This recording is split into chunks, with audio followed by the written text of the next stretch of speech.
एक आदर्श पत्नी के 7 गुण। 1 एक आदर्श पत्नी विश्वासयोग्य होती है। 2 एक आदर्श पत्नी अपने पति का आदर करती है। 3 एक आदर्श पत्नी अपने पति के लिए सच्चा सहायक होती है। 4 एक आदर्श पत्नी अपने पति के अधीन रहती है जैसे प्रभु के। 5 एक आदर्श पत्नी मेहनती होती है। 6 एक आदर्श पत्नी अपने पति का मुकुट होती है। 7 एक आदर्श पत्नी धन के विषय में भी बुद्धिमान होती है। एक आदर्श पत्नी विश्वासयोग्य होती है। पति हो या पत्नी, विश्वासयोग्यता सर्वोच्च गुण है जिसके बिना बाकी सारे गुण किसी काम के नहीं। नीतिवचन का लिखने वाला बड़ी खूबसूरती से लिखता है कि एक भली पत्नी अनमोल है, बेशकीमती है, क्योंकि उसके पति के मन में उसके प्रति विश्वास रहता है। नीतिवचन 31:10। परमेश्वर का भय मानने वाली स्त्री अपने घराने के प्रति और अपने पति के प्रति विश्वास योग्य रहती है, चाहे उसका पति सामने हो या न हो। हर परिस्थिति में विश्वास ही सच्चे रिश्ते की बुनियाद है। एक चरित्रवान स्त्री अपने अविश्वासी पति को भी जीतकर उसे विश्वास में ला सकती है। एक आदर्श पत्नी अपने पति का आदर करती है। वो अपने पति की कमियों या गलतियों के विषय में किसी के सामने चर्चा नहीं करती, लेकिन जानती है इसे प्रेम से और आदर देकर प्रार्थना के साथ सुधार जा सकता है, और किसी भी रीति से आदर को कम नहीं करती। ऐसी पत्नी देर सबेर ही सही लेकिन अपने पति के दिल को जीत लेती है। वो न केवल अपने पति का बल्कि उसके सास ससुर का और पति से जुड़े सभी लोगों का आदर करती है। वो पति को अपना सिर मानती है जिस प्रकार यीशु मसीह कलीसिया का सिर है, और इस प्रकार दोनों सम्मानित होते हैं।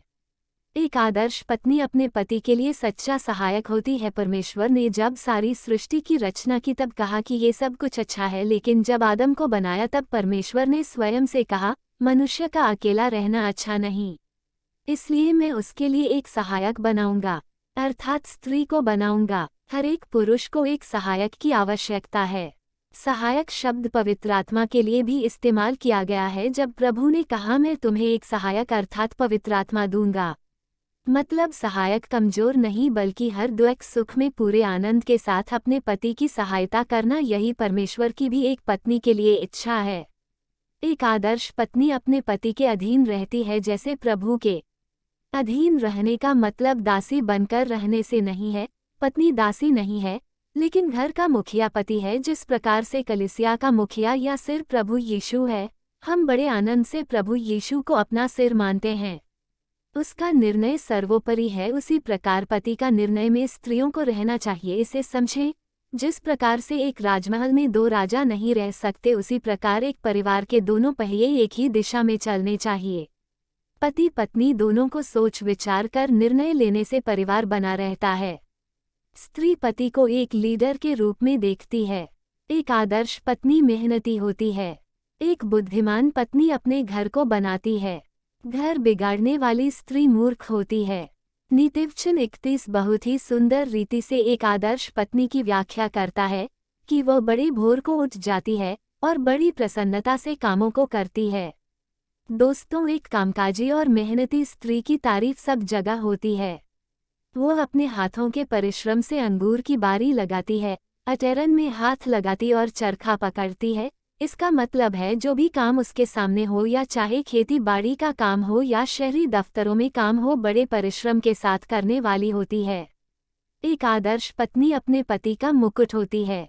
एक आदर्श पत्नी अपने पति पर हमेशा शिकायत नहीं करती रहती, बल्कि वह उसे सराहती है, उसका सम्मान करती है और विचार करती है किस प्रकार उसके पति का सम्मान हो सके। वो पैर की जूती नहीं बल्कि बाइबल बताती है पत्नी पति के सिर का मुकुट होती है। वो अपने पति से संग संग एक टीम के जैसे काम करती है। एक टीम में कोई बड़ा या छोटा नहीं होता। यदि टीम का साथी हार रहा है, मतलब पूरी की पूरी टीम हार रही है। समाज में पति की हार पत्नी की भी हार है, लेकिन पति की जीत पत्नी की भी जीत है। ऐसे घरों के बच्चे भी बुद्धिमान होते हैं क्योंकि वे देखकर सीखते हैं। एक आदर्श पत्नी धन के विषय में भी बुद्धिमान होती है। एक बुद्धिमान स्त्री पैसों के रखरखाव अर्थात सेविंग एंड इन्वेस्टिंग के विषय में अच्छी जानकारी रखती है। सभी दिन समान नहीं होते, लेकिन पैसों के विषय में जानकारी हमेशा लाभदायक होता है। कैसे इसे बचाया जाए और कहाँ सावधानी से और बुद्धिमानी से निवेश किया जाए।